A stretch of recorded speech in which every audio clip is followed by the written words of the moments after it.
Hey, what's going on, everybody? Let's let this breathe for a second. Yeah.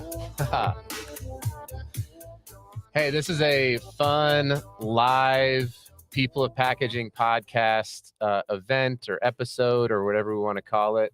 I'm going to be pulling up some really impressive and awesome people in the cannabis packaging space. Today is 420. One time, this is actually a funny story. I got to speak at a Canacon event in California, and it was on 420. And I realized maybe events on 420 is not the greatest idea. I said it's like having a pastor conference on Christmas Day, but I guess I didn't learn my lesson because here we are. So I'm going to be pulling up some folks, and we're going to go through, answer some questions you may have, and just have a conversation around cannabis packaging. So if you want to do us a favor while people are being introduced, why don't you just drop into the comments? We're live on YouTube, Facebook, and LinkedIn. Just drop in the comments, hey, where are you at? Where are you celebrating 420 at today? So just let us know where you're tuning in from, and that would be super great. We'd love to hear from you. So the first person I want to introduce here to the stage is Lily. What's going on, Lily? How are you? Hey. So Lily, why don't you do a quick 30, 45-second introduction of who you are and what you do and who you help? Sure thing. So my name is Lily Gainanen. I'm the founder and designer of Changemaker Creative, which is a packaging and branding design agency for the cannabis industry. A lot of my clients have a deep focus on sustainability and kind of being the do-gooders in the world. Sweet. So when we're talking about sustainable packaging for the cannabis industry, Lily, you're the one. You're the one that we need to talk to. That's awesome. Well, thank you so much for coming on. We got people chiming in from San Diego, Bristol, Pennsylvania, live from Kansas City, Missouri. Hey, what's up, Brad Chatterley from Lehigh, Utah, my man. Utah coming in strong, because when everyone thinks of cannabis, they think of Utah, right? That's we've got some people from all over the place. So Lily, thanks so much for joining. I hope people have some questions around how let me ask you, what would be a question that you're just like itching to answer around sustainability in packaging for the cannabis space? Well, a lot of people assume that sustainable means that it's going to be like 10 times more expensive, but it really isn't. There's been a lot of new innovation in the past couple of years. Sweet. All right, let's talk about it. Let's see. We've got Port Clinton, Ohio. Man, this is really fun. Let's bring Christine Barrington up to the stage here. How's it going, Christine? Hey, how's it going? Good. So why don't you drop us your 30 seconds on who you are and what you do and how you help people in the cannabis space? So my name is Christine Barrington. I'm with a company called Sundance. We're a full-service commercial printer and packaging manufacturer in sunny Orlando, Florida.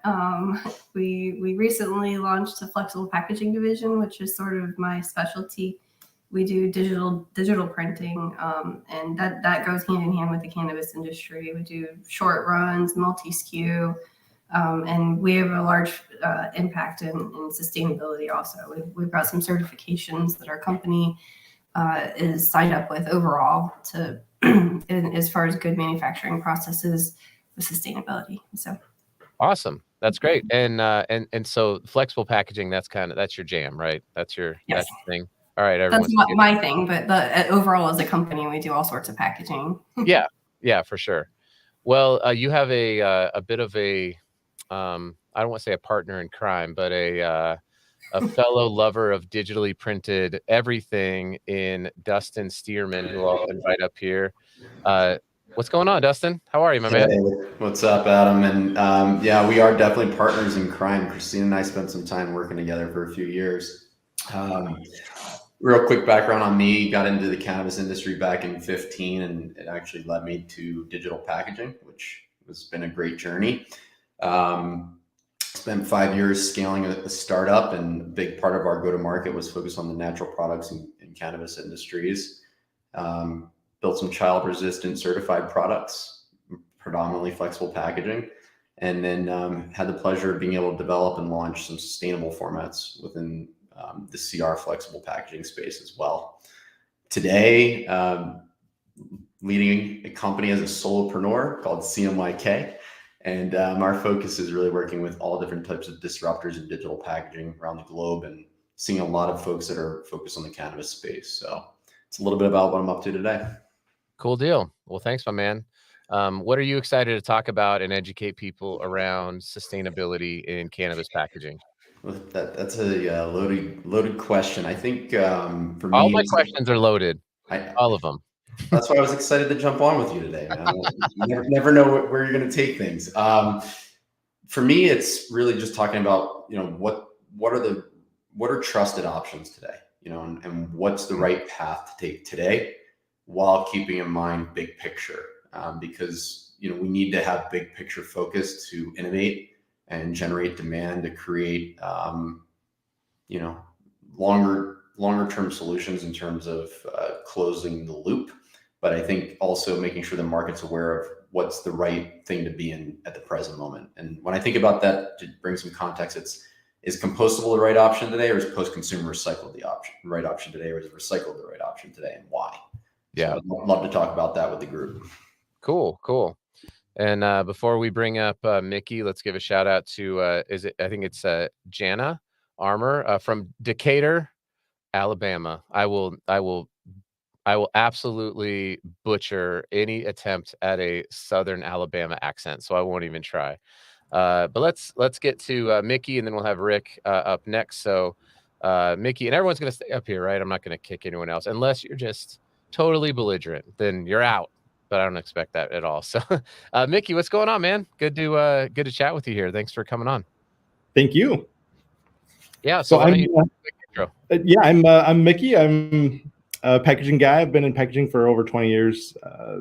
Long history in home entertainment, which is kind of crazy because it doesn't hardly even exist anymore. But because of that, I transitioned to cannabis about 6 years ago.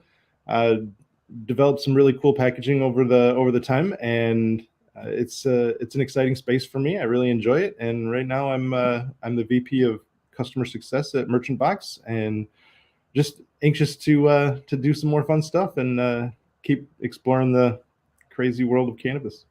Yeah, no doubt. Well, let's with that note, let's bring Rick up, and we will complete the stage here. So Rick, I know you and Mickey just recently kind of joined forces, right? Yeah, we're teaming up at Merchant Boxes, which is a really cool new kind of bespoke packaging design group startup. Excuse me, I've actually been down with COVID for the past week, believe it or not. So my voice is really jacked. But today is my first day of feeling good, and cannabis has been a big help in that too. So. Mickey and I are off on a new adventure. We've been working together for decades in this realm, and we're off on a new adventure with this startup package design group, Merchant Boxes, exploring the world of cannabis along with some other target market segments. I've got about 30 years of packaging design. Everything from flexo to litho to gravure to, my goodness, I mean, there's been a lot of stuff happening over these past 30 years. So it's a space that I really love and enjoy. And, I appreciate this opportunity, Adam, to get on the stage with all of these amazing folks and talk a little bit about this mysterious world of cannabis packaging. Happy 420, everyone, by the way.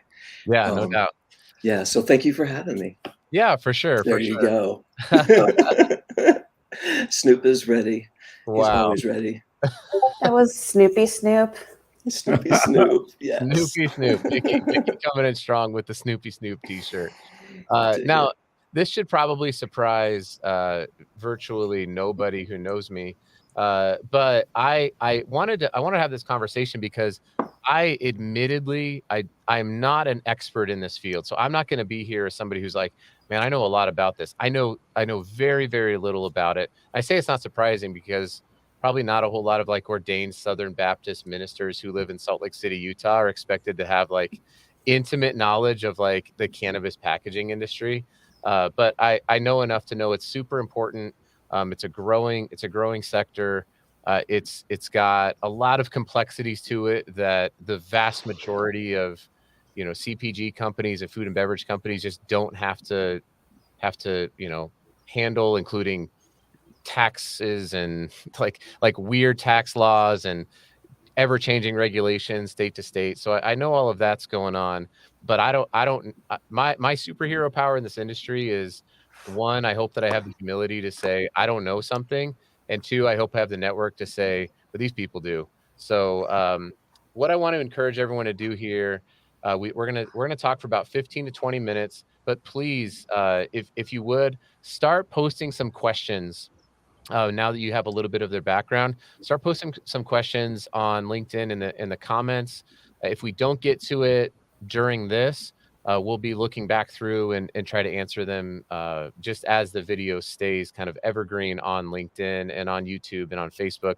I don't know if YouTube and Facebook, candidly, I don't know if anyone's watching it on there, to be totally honest, but I don't even know if I could see the comments. But so I want to kick it off, Lily, with something that you said, where you had mentioned, and this is a big concern, I think, for this is not just for cannabis. This is across the spectrum. Is sustainable is way more money, right? And you mentioned that that's a topic that you're pretty passionate about. So why don't you kind of help the listeners understand why that's not always the case?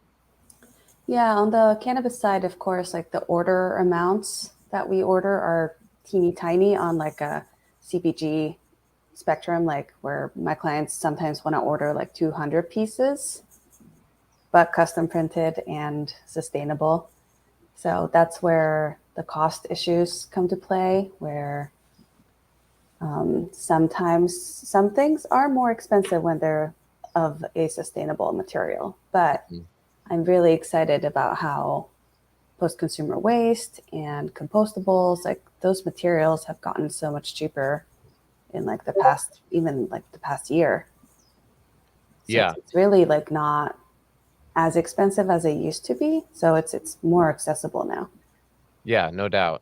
And I guess for Christine and Dustin, when we're talking about these things from a flexible packaging standpoint, you can both answer this. Have the innovations in terms of compostable and PCR content, and then marrying that up with like the child resistant closures and stuff like that. Like, have we seen a lot of innovations over the last, we call it, year to 2 years? And either one of you can jump in and answer that. Go ahead, Christine. Jump in, Dustin. Yeah, you got this. Okay.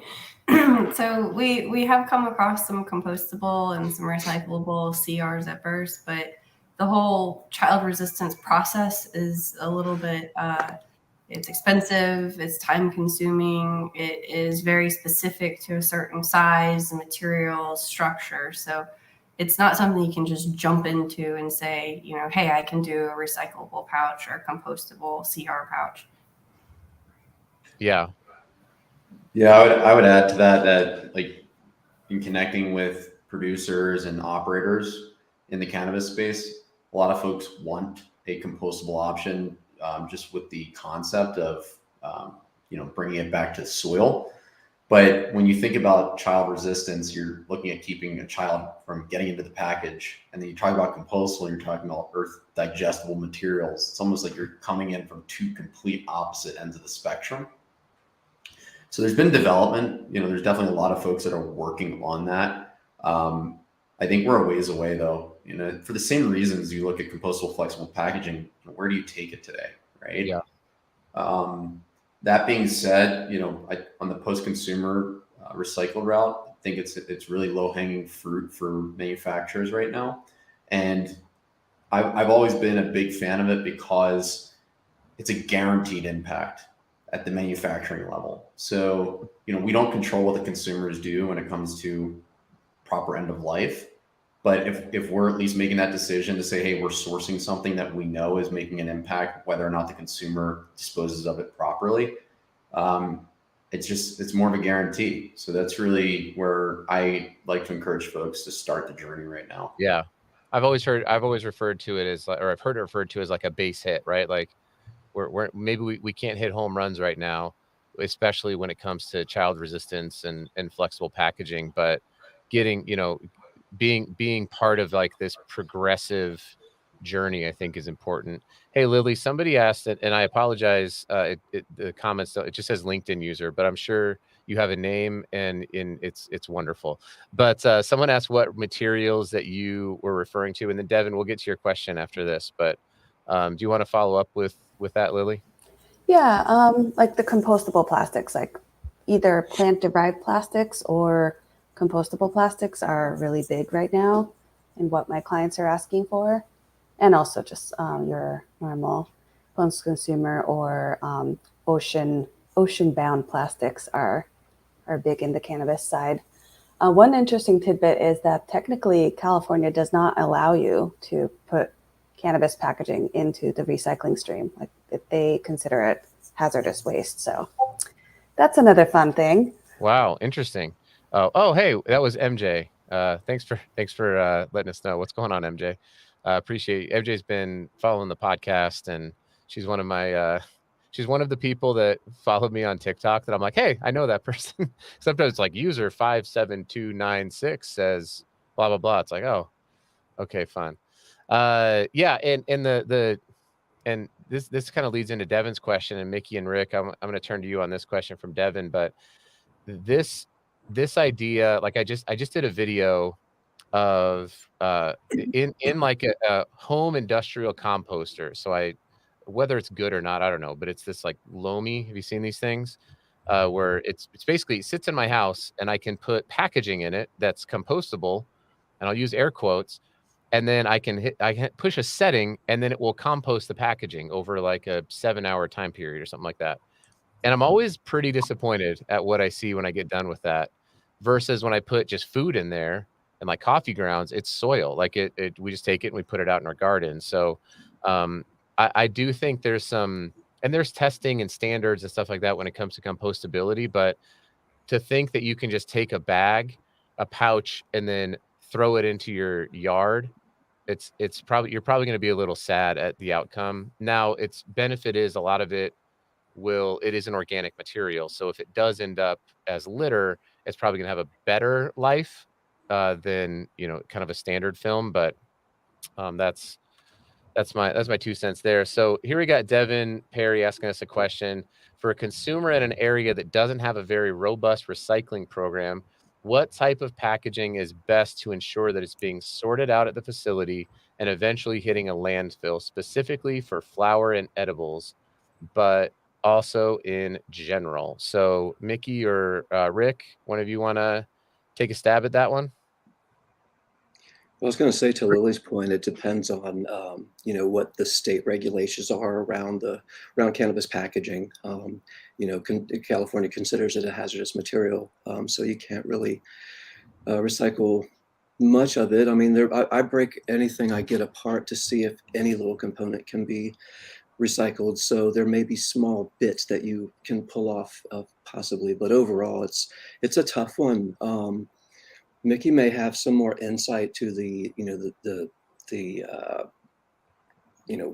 how it's being sorted and stuff. But yeah, it's a tough space to be sustainable in right now.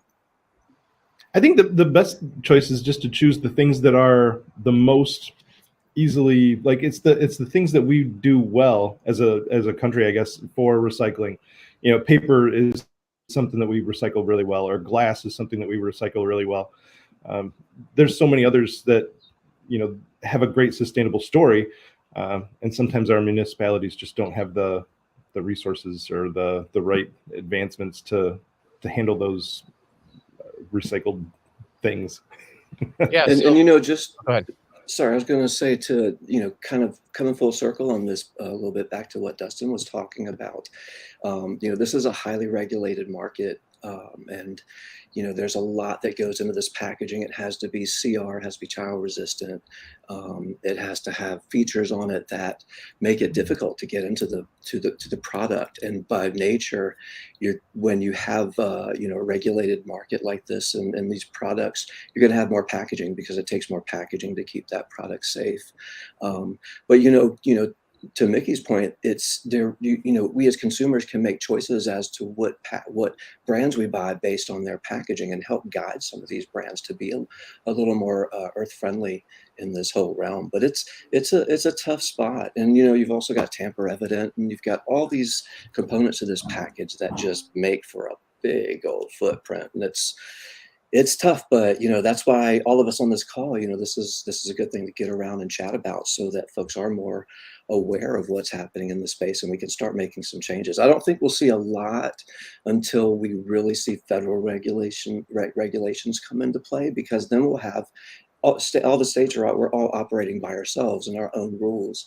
But once we have some federal legalization and regulation in this realm, it will really open up the doors for this package to be much more earth friendly. And what's the status on that in terms of federal kind of decriminalization? Is that what it would be, or just having legalization?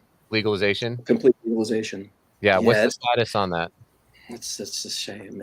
We've been a year and never.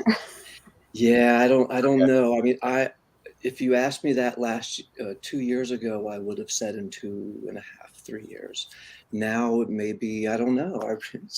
Within the next couple years, I'm sure. Just don't know when. With everything that's going on, it's one of the things that I think is just kind of getting kicked to the side, and it will get back on the books. So within the next couple of years, I'm sure of it. Okay. But for now, it's good for all of us states individually to get our arms around this what may be one of our last great industries, the hemp plant, cannabis sativa, and figure out a way to to be ready when federal legalization comes into play. Yeah, interesting. And has there been, and this would be, really anybody could jump in and answer this, or you all can, but I know that like hemp-based packaging has gotten a little bit of traction, but it seems like it seems like it's stumbled a little bit in terms of hemp-based paper and hemp-based plastics and whatnot. Am I wrong on that? That it seems to just or are there companies right now that are like, no, there's actually a lot of movement in there? And does the cannabis industry, are they pushing for hemp-based packaging at the same time? I can take this one. Sure. So I feel like there's a couple companies doing really exciting things with like both hemp plastics and hemp paper. It is a really good material. The trouble becomes where they need to scale it to a point where the price per piece comes down a little bit. And then it's also, it's often kind of brown. So it's hard to get some of my clients to buy something that is brown. Oh, interesting. Yeah, and that's a big part. I mean, I won't belabor this point, but when I do like sustainability lunch and learns with brands, and some pretty large brands, and I walk through kind of the 4 buckets of sustainability, and one of them is like, is it good for your brand? Like because if you go to materials but nobody can recognize it on the shelf, or it's not drawing attention, or it's hard to use, or whatever it is, like you could start losing a lot of revenue real quickly. And there's for a brand who's built around sustainability, there's nothing sustainable about going out of business. So it's a critical point to think about, though we don't always throw that in with sustainability. I think it's at least got to be a consideration. So thanks for bringing that up, Lily. We've got a few questions here coming in. One from Joseph Paricha. Oh man, I messed up your name, Joseph. I apologize. But he asks, is returnable packaging an option for high-end cannabis products which use materials such as glass or rigid plastics? I'm not sure who feels equipped to answer this one. I think it is. I mean, Mickey, unless you had a point, I don't mean to interrupt. There are some companies that are trying to scrub the product, trying to clean it, trying to get all the, all the kind of cannabis out of that product.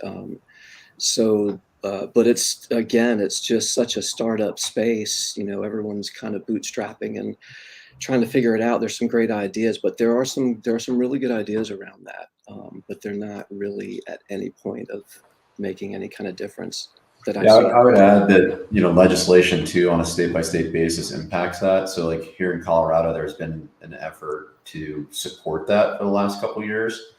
And recently, I think in the last 12 to 18 months, the state actually changed the regulation to where you could return a used package that had cannabis in it to the dispensary. It just can't go beyond the security checkpoint. So now they're creating these drop points you can create drop points at a dispensary, whereas up until that change, you couldn't. So the concept is definitely out there. There are people, and there's a company here in Colorado, I think, called Green for Green that does just that. They wash the containers and they bring them back and put them back in circulation. It's definitely a direction I see the industry heading in terms of circularity. But it's, to Rick's point, it's very much at ground level right now. How do you get that established? How do you make it so it's profitable? So everybody has to make money in this. I see it coming, but there's a lot of hurdles in the way of it. Yeah. And there's a lot of components to these products. I mean, just think about a vape pen. You've got glass, metal, ceramics, just plastic, anything you could think of. So to be able to have a way to reuse some of this stuff, get it back into circulation would be amazing. I think Aurora, Rick, had launched a program up in Canada, actually, where with the dispensaries in Canada, they were able to collect the single-use vapes. Nice. Yeah, I think CannaChange here is CannaChange, I believe. Yeah, I believe they're in Northern California is making an attempt at this as well. I did want to go back to that question, Adam, on the packaging types for an area where it was around recyclability and not having accessibility to landfill. From Devin? Yeah. So there's a brand that launched here in Colorado. It's in 4 or 5 states. It's called 1906. And, depending on the product type, they have chocolates. They're in a corrugated box. It's a corrugated child resistant box that has a slide out. And that's what comes to mind for me with that question is great example of something that we know, to Mickey's point, the infrastructure is in place on the paper side to where you can bring that proper into life, not including hazardous restrictions like the state of California. But check them out, 1906 Edibles. They might be a good example. And Rick, to your point, branding, right? I'm thinking of that brand and what they're doing, and here we are talking about it. Yeah. Right on. They have nice packaging. Oh, that's cool. And one of the things I always thought was interesting when I was sort of like I was orbiting around the cannabis packaging space was Rick, you were talking about the federal legalization of it, and it was always strange to me when if you had a producer in Oregon, like they couldn't even sell it to California, even though both had legalized cannabis. I was just like, well, they were like breaking federal laws and all sorts of stuff. So like everything had to be inside of the one state, and I was like, man, there's a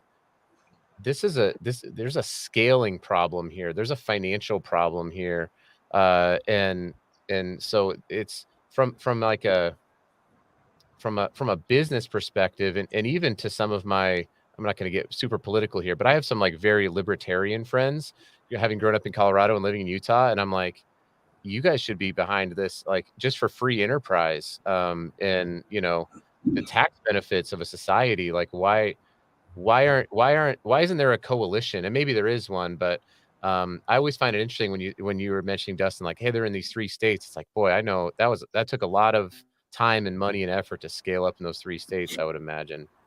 It's this new business startup in every state. So Right. the brands that you see that are multi-state are the ones that you're going to see in every state once legalization ramps up, because they're going to have the knowledge of they're going to have the exposure that other brands might not have. That's I say that it's nice that each step that it's going slowly and that states can develop their own identity first, but it's also a hindrance in that respect, because you're right, you can't scale without being Yeah. able to cross state lines, and it makes it challenging, but it's an expensive realm to be in. Yeah.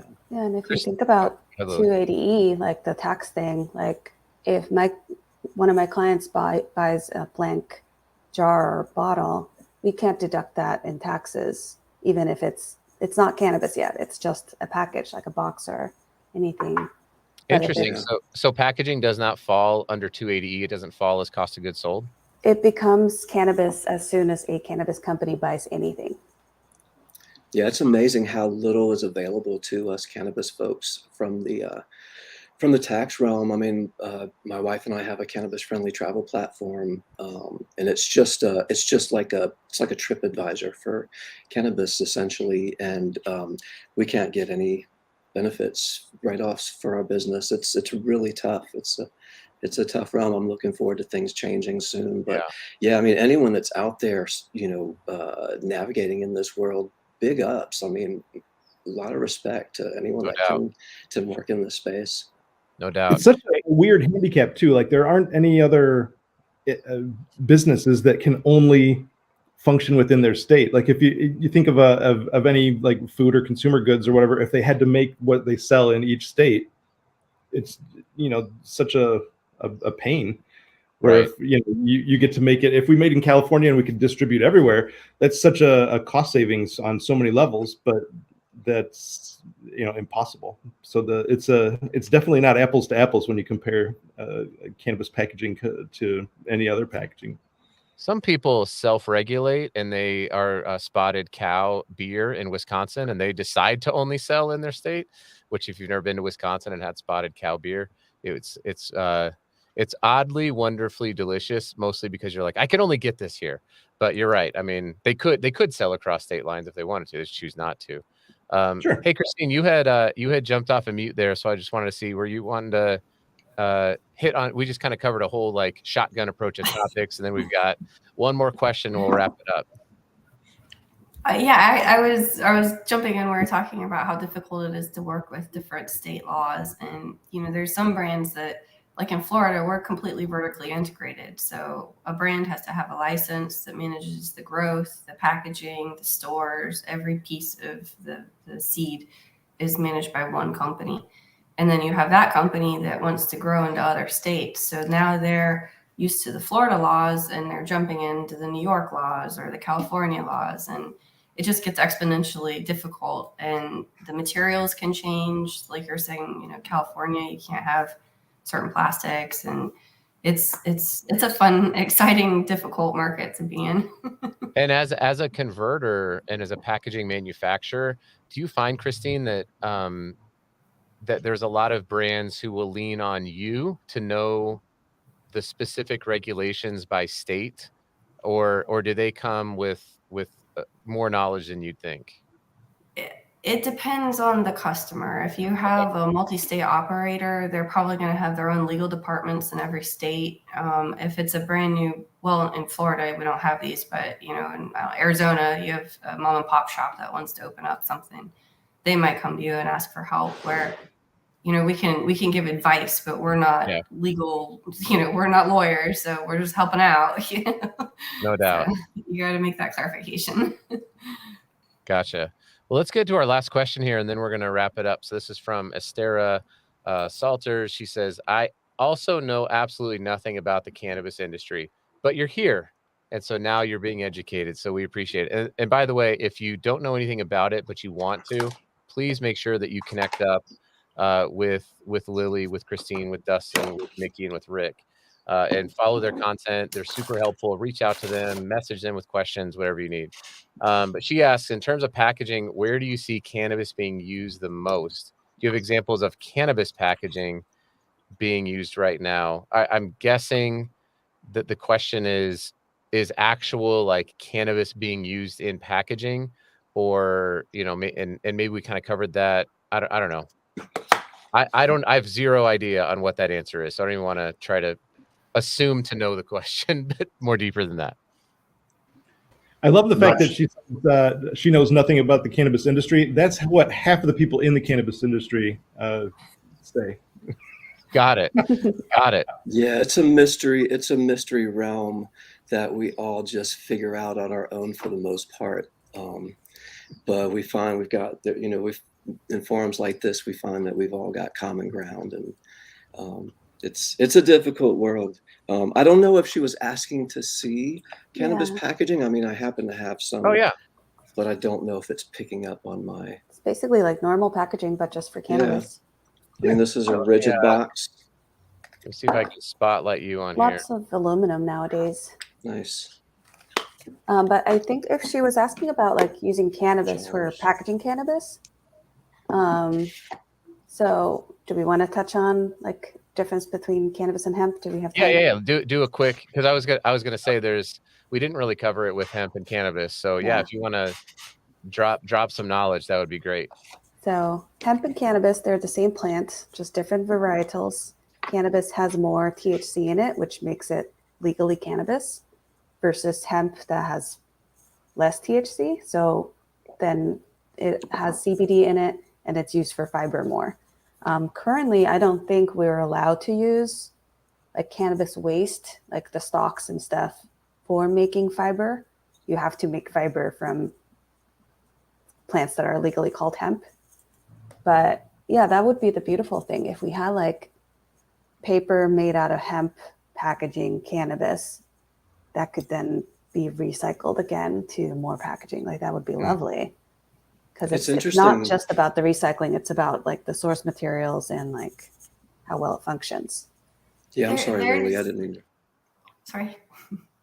No, there are hemp-based plastics out there. They're rigid plastics. I did a little research into seeing if there was anybody out there making flexible packaging out of hemp, and it looks like there's some challenges at the manufacturing level of making the plastics with it right now. But I'd like to see that be something get developed pretty soon.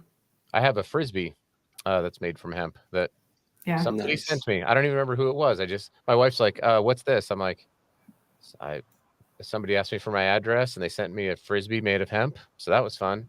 Well, I talked to those guys, and I'm like, if you guys are making rigid packaging, why can't you just make it thinner and wider?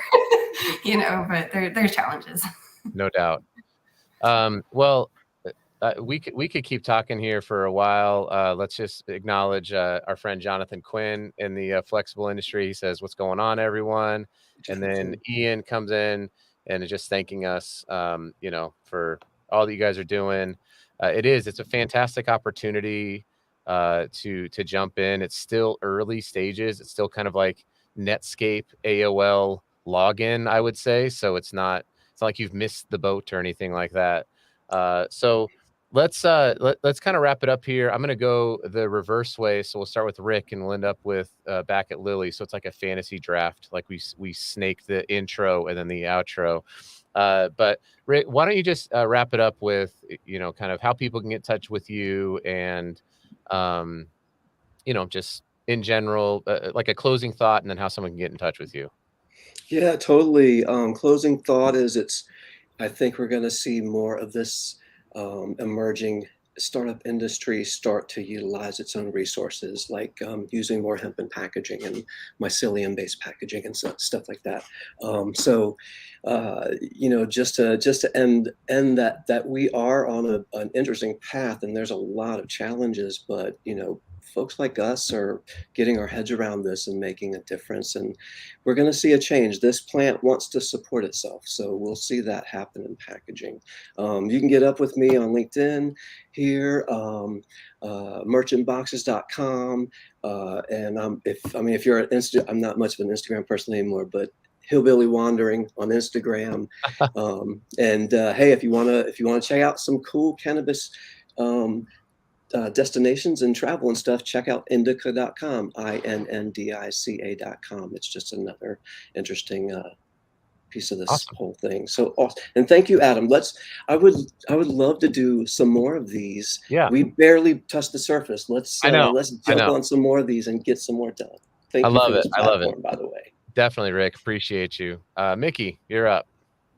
Yeah, you can always find me on LinkedIn. I'm pretty easy to find. There aren't a lot of Mickeys out there, so. But yeah, for as far as closing thoughts, I love innovation and creative packaging, and the opportunities to do that are so much so there for the cannabis world. It's kind of just a big weird space to explore, and it's exciting for me. The best solutions right now for sustainable are the ones that are tried and true, but I'm so excited to see some of the new technologies and new offerings from some of these just really cutting edge companies. I think it's great.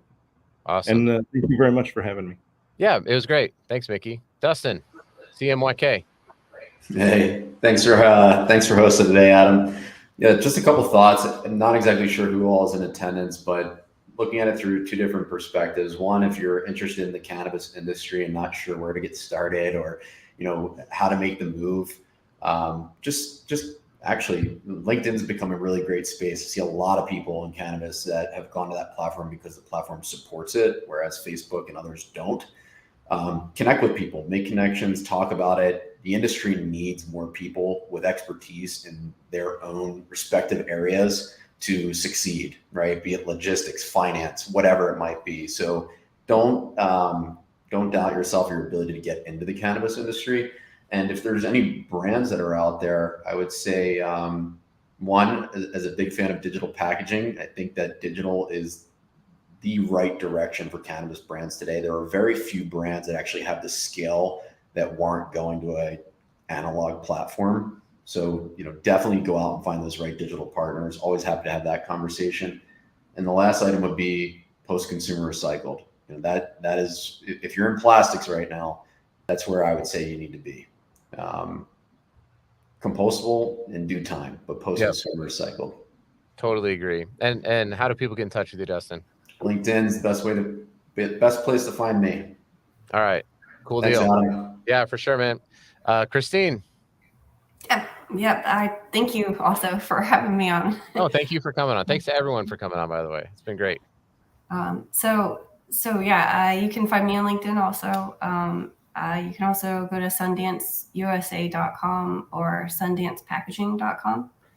And as far as closing remarks, I'd say, like Dustin said, but we come from the same background, so we're both proponents for digital printing, and it's just great for brands that have a lot of different SKUs, a lot of changes. The speed to market is a really big thing in cannabis. So, order smaller runs, get them faster, get them on the shelf. Maybe you pay a little more to get it faster, but overall scope, you get that money back in sales. So it just fits really well with a market that has a lot of changes. So. Yep. Yeah, you don't want to get stuck, especially with that tax was a 1080E, right? Like you don't want to get stuck with all that inventory you paid for with your after tax money. So totally, It's a great point. And Lily, you get the last word here. Woohoo! Thanks so much for having me. This has been so much fun. I could talk about packaging all day, every day. I'm also a LinkedIn gal. I have an Instagram, haven't really posted anything in like 2 years, so you can't find me there. I'm on LinkedIn every day.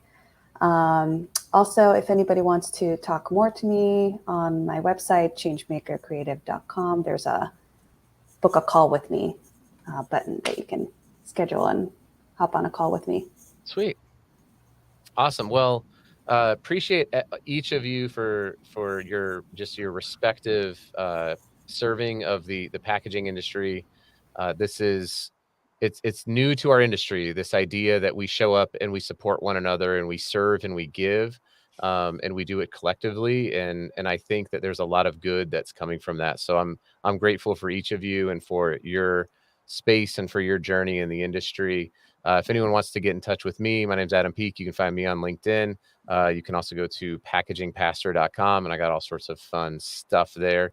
You can also find me on TikTok. I am active there at Packaging Pastor. So everybody, happy 420. This will be coming out on my podcast later today, so you can check that out. It's the People of Packaging podcast, and it'll just be the audio, and then this video will live on LinkedIn and YouTube and Facebook. It's on the internet, so forever. It will never ever leave, and you'll have to see all of our faces all the time. I appreciate y'all. Everyone get connected up with Lily, Christine, Dustin, Mickey, and Rick on LinkedIn. And with that, I'll just say happy 420, and everyone have a great day. Thank you. Happy 420. Happy 420.